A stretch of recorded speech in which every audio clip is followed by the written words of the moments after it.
Hello. Today is Friday. Oh my gosh, it's already at the end of the week. You know, I thought when I got older that time would go slow. It doesn't. It races by.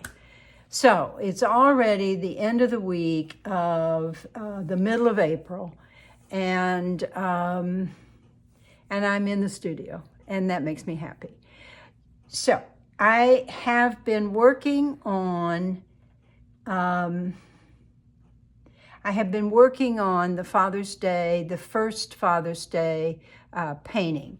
And I want to talk to you a little bit about what I have done so far.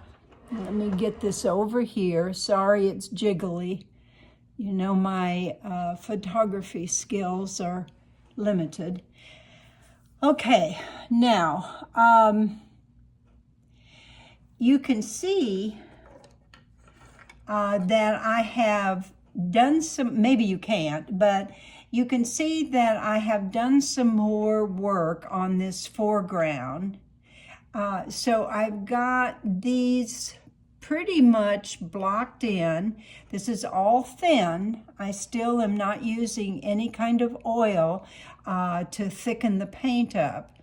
I have not worked, I've worked a little bit on the figures, but not much. And I haven't worked at all on the foam or the waves here in the waves that are coming in.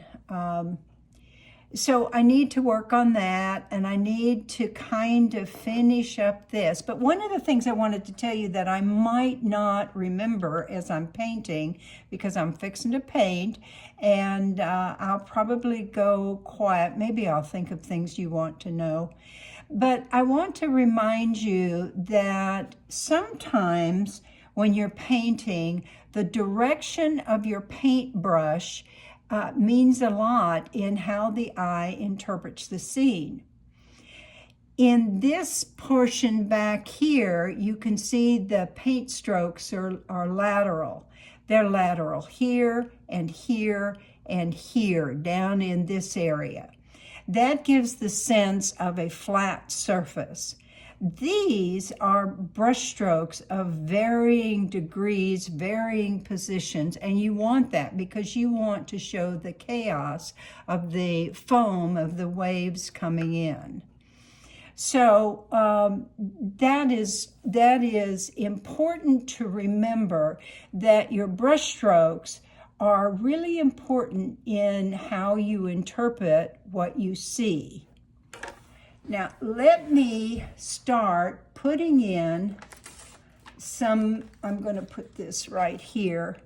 I'm going to start putting in some of the shadows that are in here. Now, I've got some shadows in there, but I'm going to put some more in. So let me turn around. And again, I'm still using lean. And I have grabbed some ultramarine blue and just a smidge of black, and I'm carefully, now notice the brush I'm using, it's that beat up, scrumbled to death round brush, and that's how I have applied the paint to all of this down here. But that's also how I'm going to apply the paint here. And I'm looking at this, and I'm carefully putting in, I don't want to get his little butt dirty, but I do want to show some variation of color. That's our value. That's just really important. If you notice that I've got several values depicted so far, and that's what's important. You don't want just one, and here I am. That's why this brush looks like this, because I paint with the side of it so much. You just don't want all the brush strokes to look the same. So, and you don't want all your values to look the same. So if I were to count the number of values, this is something that I actually use and commit to mind a lot. The way this is a value, this is a grayscale and value finder. And the way you use this is you see this little notch out here is very important. So you take the notch out and you put it against the color and you blur your eyes, and if the background and the value and this scale, grayscale, is the same, then you know that you're in this range. Now, if I were, it's real easy to do it on, say, the black. Blur your eyes and you can tell that his swimming suit blends right into that black scale. But when I go down here, it's much harder to decide what value I have. And I am seeing that this value is pretty much the correct value. When I blur my eyes, it almost disappears in this little hole. The color and the value almost become one. So this is a really important thing because you want to be sure that you have your values right. And you might be over here looking at this and then looking at that, but I am leery of the values that come out of the photograph, because I know that these values are not true to what I see. I was there that day, so I have that in my head. I have this to help me remember, and I am making adjustments right now. Now, let's see. Let's do some,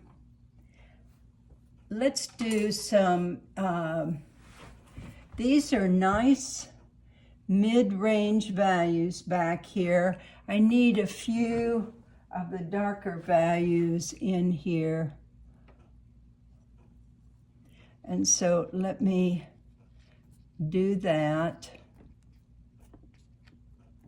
Oh, I don't like that, was way too much. So I'm gonna use my finger. You use anything to paint. Do not be intimidated by having to use the brush and using the brush bristles like this. Brushes are just instruments to apply paint, and the more variation you have, the more the artist or the viewer will appreciate your painting.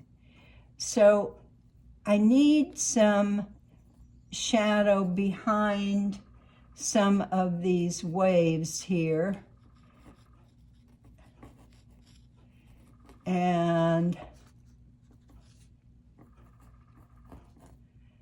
I'm putting that, I doubt that you can hear it, but there's a pileated woodpecker in my backyard out here, just having the best time. He's been there for several days. In the morning when I get up to drink my coffee on the back porch, Dee and I sit there and listen to that pileated woodpecker just go on and on. He's in the catalpa tree. And that catalpa tree has many, many rectangular holes where that woodpecker has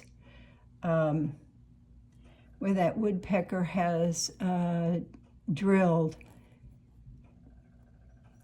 I want to be sure to have some continuity here, and again, I don't want to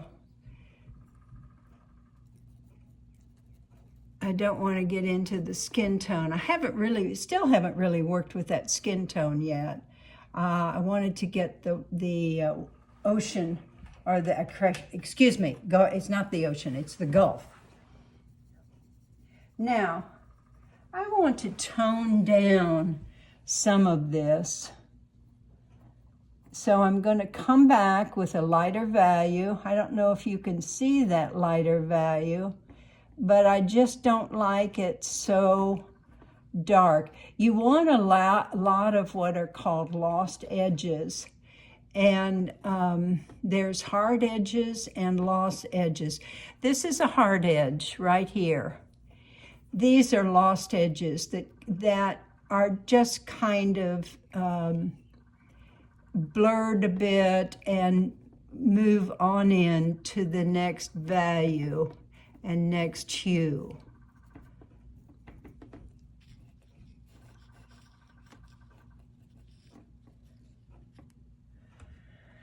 Now, I want to take a little bit of highlight, and I'm going to open up my liquid here. There's my liquid in there. I'm going to open that up, and I'm going to start adding some fat to this painting. And again, I'm still using this old beat up brush because I like the fact that it doesn't let me put any hard edges in without a great deal of effort. Now, as you notice again, I'm still using the side of the brush.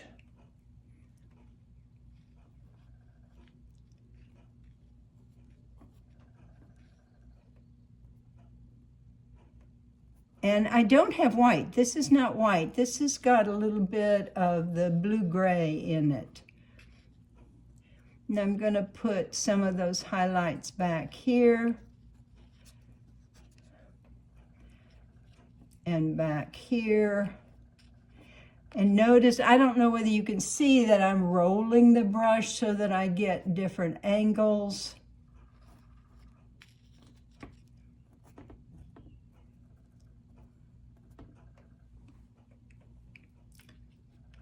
And I need to make this a little bit less, I need to make this a little bit less white because this is receding away from me, and the color, the value and the whiteness of the hue, which is still not white, it needs to be subdued. So I'm doing that back here.